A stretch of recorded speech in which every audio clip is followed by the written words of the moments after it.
Well, it seems like we might have reached a final breaking point when it comes to MLB All Star voting.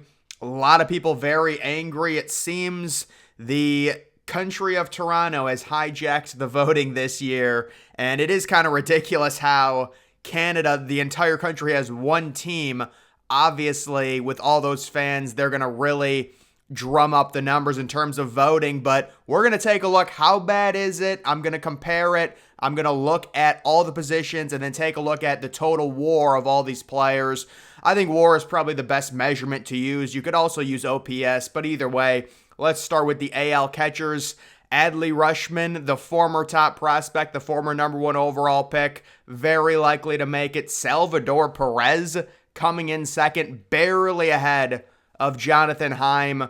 And then you can see the rest rounding it out. A lot of those guys don't even qualify because the catching position is just so brutal. Let's take a look. Would you look at that? Heim actually in first according to WAR. Rutschman is clearly the better hitter, but I don't know. I mean, WAR really values defense. I think probably a little bit too much. But yeah, Heim and Rutschman for sure, the top two. It's not even close there.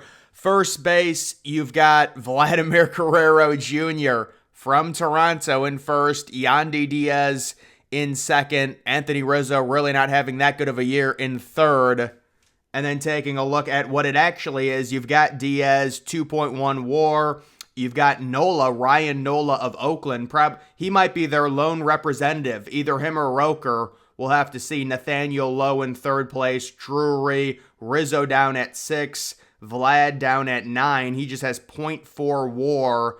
He's got some bad defensive numbers and really not a lot of power this year. So Yandy Diaz, you would expect to be the starting first baseman. Maybe if Vlad gets hot. I don't know. With fan voting, though, they might just vote him in anyways. Moving on to the second base, you have Marcus Semien by far. So Marcus Semien for sure looks like a lock to start at second. Whit Merrifield having a nice year in second place, about half of Semien's votes. Altuve, who was injured for like the first 5 weeks, he got his hand stuck in a trash can and he injured himself. Brandon Drury coming in fourth, Gleyber Torres in fifth. Yeah, it's very clear that Semien should start. Offense and defense really having a great season. You know, I was skeptical of his contract, but it's really worked out for them. Brandon Drury in second place, Merrifield in third, McKinstry. Moving to third base, Matt Chapman of the Blue Jays leading. You can see Jose Ramirez moving up.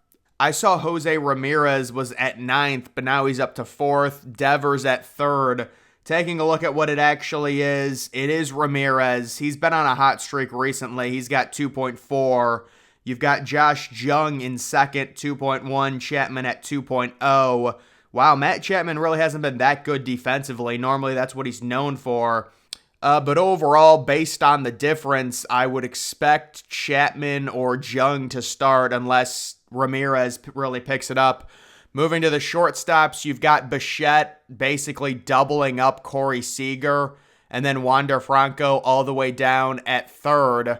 Looking at the actual numbers, I mean, they're going to value defense heavily if you compare Wander Franco to Bichette.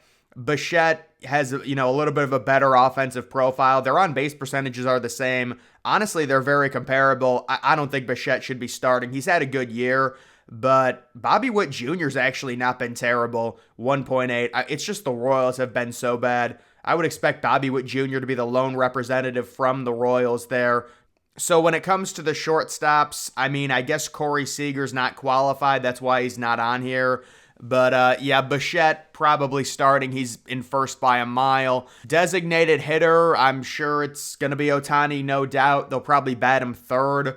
Just looking at it, I mean, Alvarez, 2.3 WAR, missing some games. If he plays those 15 games that Ohtani does, he's probably got a very similar WAR. But yeah, Ohtani's going to be the starting DH for sure. And then the outfield votes, you can see it becomes a little bit more of a popularity contest. You've got Judge and Trout, first and second. Judge has been a beast. He's just been injured. Trout, I mean, he probably deserves it, but he's kind of been really cold recently. Arozarena in 3rd. Kevin Kiermaier in 5th. They just been stacking it. Look at Dalton Varsho at 9th place there. Pretty funny there. And then looking at the actual, you've got Luis Robert tied with Arozarena in total WAR. Verdugo having a really nice season. Mike Trout in fifth. Alvarez, and then Rodriguez. Julio Rodriguez started off really slow. That's how you know Julio Rodriguez is going to be a superstar. Like, people think he's been down this year. He's still seventh in WAR. He's probably going to turn it on in the second half. But it's going to be tough for him to make the All-Star game, honestly, at this rate. That'd be kind of tough for his career. You want as many All-Star appearances as possible. And then when it comes to the NL, you've got Sean Murphy, Will Smith, by far the two top catchers in terms of votes. I would say that is correct, 100% Sean Murphy and Will Smith. The Sean Murphy trade is just so disgusting and embarrassing, and it never made any sense to anyone. They gave up nothing to get Sean Murphy. Everyone knew they gave up nothing. Why would I understand they wanted to trade everyone. They wanted to make the team as miserable as possible, but why not at least get a very good prospect back for Sean Murphy? It doesn't make sense to me. Moving on to first base, Freddie Freeman by far. Freddie Freeman is guaranteed to start at first, and I would say that's correct. I mean, he leads in WAR by .6. Overall, Paul Goldschmidt, Christian Walker, Lamont Wade Jr.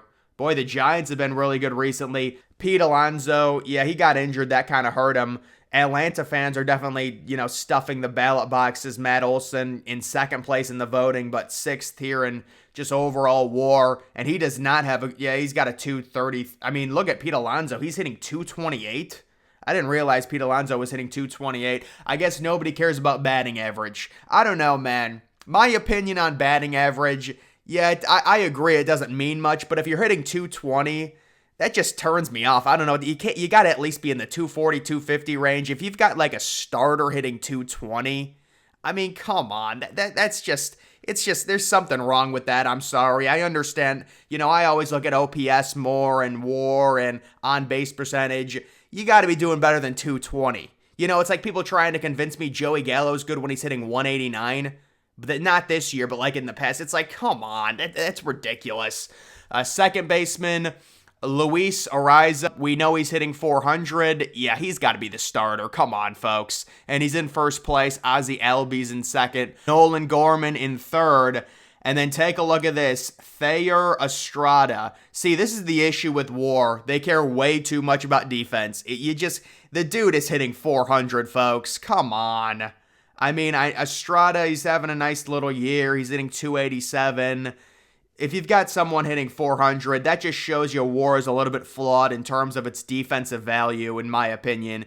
Kim having a very underrated season for San Diego, but you would expect Ariza to start there for sure. Moving to the shortstop, you've got Orlando Arcia. So listen, it's the Braves and it's the Blue Jays. Both of those fan bases in the AL and NL, they're just voting for all their players. Arcia in first, Lindor, due to his popularity, in second, Bogarts sitting in third, McLean, the young rookie, Trey Turner, he had a really slow start to the year. That's that World Baseball Classic. What a joke that is, dude. If you watch the World Baseball Classic, you would think Trey Turner has 60 home runs by now, right? Dansby Swanson in seventh. So yeah, this is very surprising that Cubs fans just really don't care about voting. Just looking at this, I mean, Dansby Swanson is first in terms of WAR. I mean, Lindor is still up there. These shortstops just gag WAR just because they're, the position is so valuable, but he also has base running WAR. Estrada has base running WAR as well. That's what's helping him. Bogarts in fourth, Edman in fifth.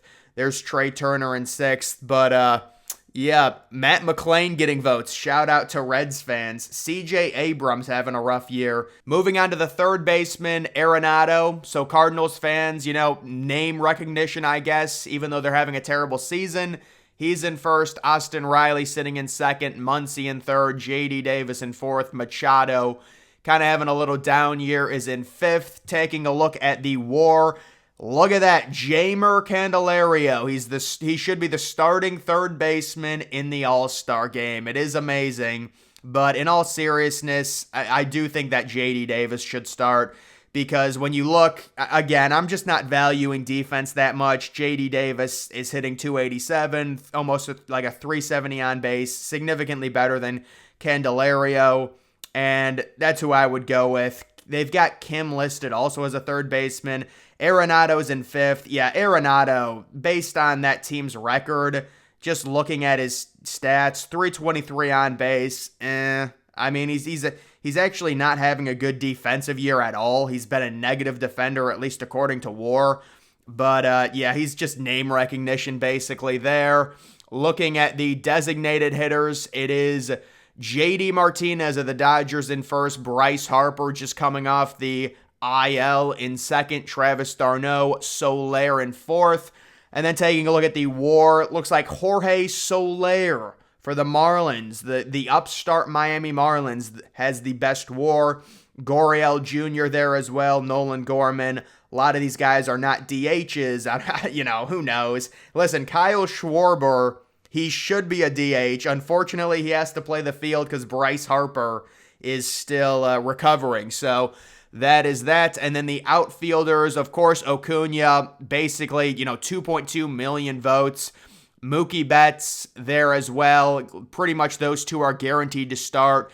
I would really expect Corbin Carroll to start.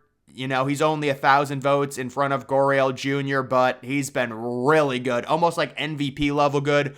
And then Juan Soto, he's having a typical Juan Soto year, even if the power's a little bit down. Tatis Jr.'s been crazy. Michael Harris, the second on there, he has not been good this year. And then Castellanos, Ozuna. I mean, it's just the Braves fans are just stuffing them. And then looking at, in terms of the WAR, Carroll, Acuna, Betts, the top three, Tatis, Soto. How about Christian Yelich? Under the radar bounce back year for Christian Yelich. Christian Yelich, ruined by the pandemic. Unbelievable in 2018, unbelievable in 2019, and then he was ruined by the gimmick year. That he can blame it on the pandemic. Brandon Nimmo in seventh. But overall, how about Brian Reynolds? Remember when Brian Reynolds was hitting like 500? No, he had like a 1,200 OPS. But that is the situation in terms of, whether you want to use WAR, OPS. I would probably say use OPS or OPS plus, but WAR is fine to use because it does at least take into account defense. I just think with the fan voting, it's a tough situation. I just think with the fan voting, I don't know. The problem is Canada, because they do have a distinct advantage. They're going to have more fans. They have an entire country. I understand not everyone in the country is a Toronto fan, but so we'll have to see what ends up happening. I don't see anything egregious. Orlando Arcia should not be starting this game, though. That's one that's bad. If Arenado starts, that's bad. Just looking at the AL, Brandon Belt of the Blue Jays is scheduled to make it as well. Come on, folks. What if Kevin Kiermaier make it? George Springer with his year? I don't know. We'll have to see. Either way, guys, that's going to do it for this video. Make sure you're following me on Twitter. Link to that's always in the description.